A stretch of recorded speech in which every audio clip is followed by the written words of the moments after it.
شب شد و یاد تو باز آمد کنار من، قلبم گرفتارم در انتظار من.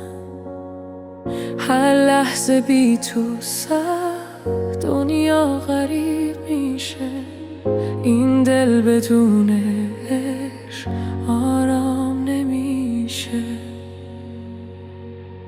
ای عشق بی پایان برگرد به این خانه، بی تو نفسهایم تنها ترین بهانه.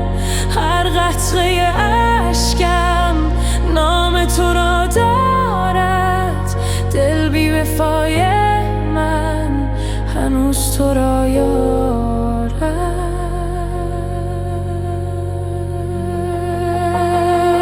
رفتی و بعد تو من 100 بار شکستم، اما به شوق تو باز از نو نشستم.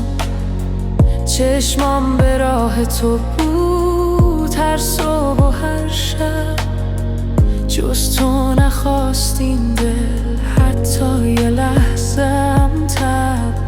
آرام آرام قلبم بی تو خراب میشه، این عشق نیمه جانم بی تو عذاب میشه.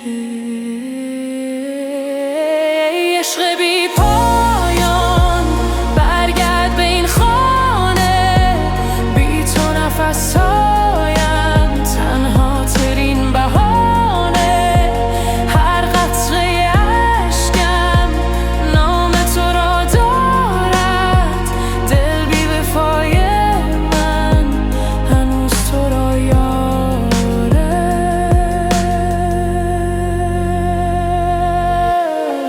من با خیال تو باز شعر و غزل ساختم، از درد رفتن تو 100 قصه پرداختم.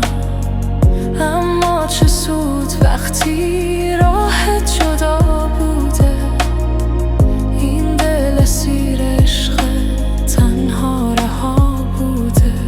ای عشق من برگرد این خانه، بی تو سرد، بی تو نفس میمیره، دنیا شده نامرد.